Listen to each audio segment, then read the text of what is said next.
Welcome to Frequency Matters, the RF and Microwave Update series. I'm Pat Hindle, and I'm here with Jin Bains, CEO of Mini Circuits. Welcome, Jin. Hey, thank you, Pat. Nice to be here with you. Thanks you so much for talking with us in this special episode. It's a pleasure to have you. I appreciate the opportunity, Pat. I was looking forward to this. I'm looking forward to that conversation. So you've been with Mini Circuits 6 months now. How did you first get involved with them? Honestly, it's if you're in the RF engineering community, it's hard not to be involved with Mini Circuits. So as soon as I decided to become an RF engineer coming out of UC Davis about 30 years ago, Mini Circuits was one of the first companies that I actually encountered for using their parts, building up systems with some of their chips, some of the components.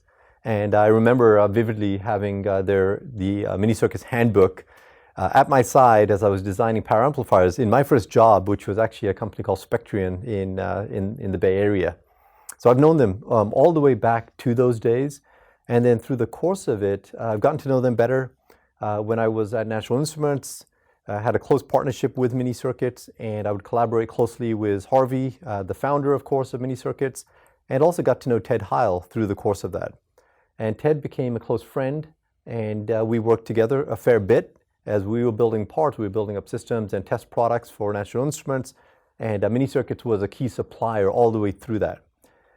After Harvey passed, unfortunately, Ted had to do a little bit of reset, and he started building up the company, sort of the post-Harvey period, and he'd asked me to help out a little bit, and so I supported him and the company a little bit, advising periodically, and I got to know the board members and the family during that period, the last several years, and really enjoyed my time with them.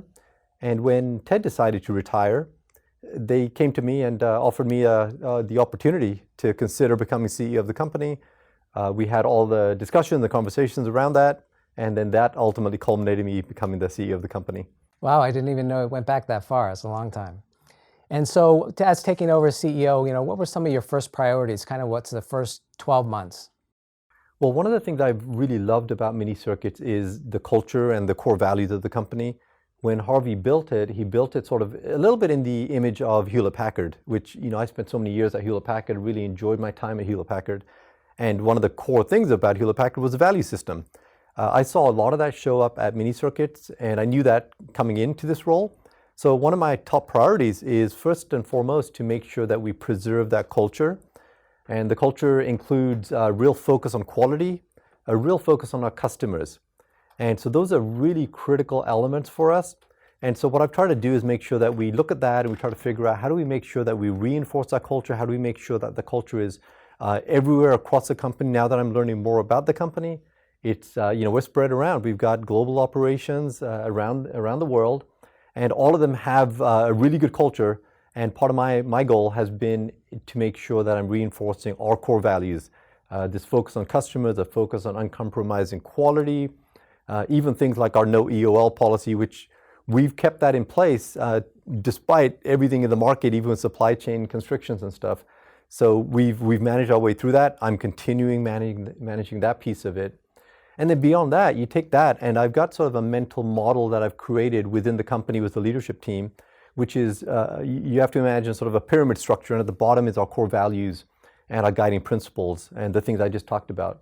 You build on top of that, and all the way at the top are sort of our financial results as a company in the near term. But in between are things like building up the strategy. So what I've been working on with the team is building out the strategy, really refining that. Harvey knew it and intimately was driving the strategy through the past 50 years that he ran the company. Ted developed that a little bit further, and now I have the opportunity to take that, turn that into something a little bit more crystallized, a little more refined. And so we're building that out and then building up the organizational structures behind that while we maintain our ultimate focus on the customers and the markets that we serve. And Mini Circuits has a lot of unique capabilities and technologies. What are some of the main ones that differentiate yourself in the marketplace? We sure do. Yeah, a lot of people think of Mini Circuits as the one thing that they work with us on. And I remember even coming into the role, I had an old friend of mine who's actually retired from Hewlett-Packard now, and he said, "Oh, that's a great company, and they have incredible packaging capability." And I thought about that, and I was like, yeah, they do. It turns out that a lot of people have forgotten that we have really good packaging capability, because when he worked with the company, that's what he knew them for, and they were really strong. Mini Circuits was super strong at that. In the meantime, there's a lot of other people that know us for our core and wire products, which we call our RF Essential type products, our VCO capability. But we've built on top of that. We've got a whole lot of products in terms of LTCC. For the past 20 years, we've been investing in LTCC. Incredible portfolio of products, serve a bunch of different markets with that product line. And on top of that, we've got our MMIC products. We've got additional product lines that we've got. So just a broad array of products that really serve everybody and results in sort of a one-stop shop for RF components and subsystems. Yeah, you've gone into test and measurement in all kinds of areas. I remember you did the article on LTCC filters, the non-reflectionist filters. So that was a cool article. Yeah, yeah. And so what are some of your growth areas that you're looking at? What are the specific applications and markets you see over the next few years as a high growth?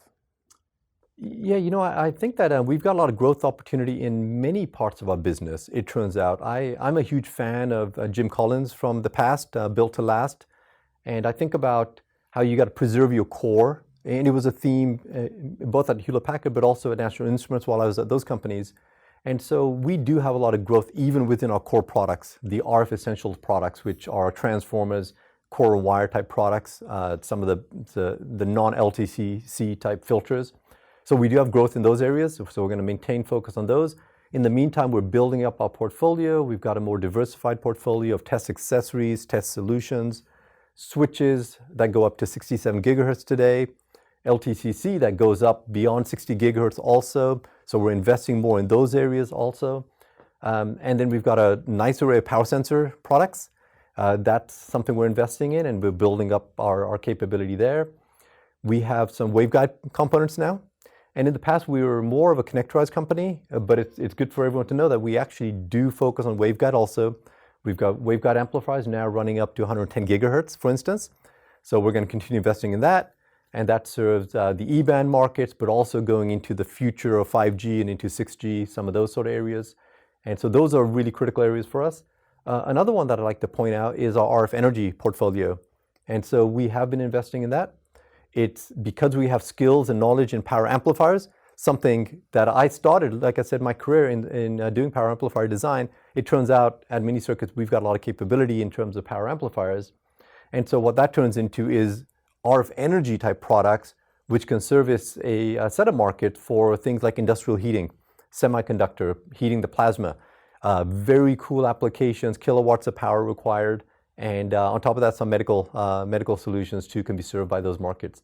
So we're investing in a lot of those areas while we keep our focus on the core at the same time. We don't take our eye off of that ball, but we build up across some of these new growth areas too. So pretty exciting in that sense. Yeah, a lot going on. It's going to be great.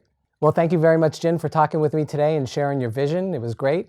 And to our audience, you can find more videos at videos.microwavejournal.com. Thanks for watching and happy holidays.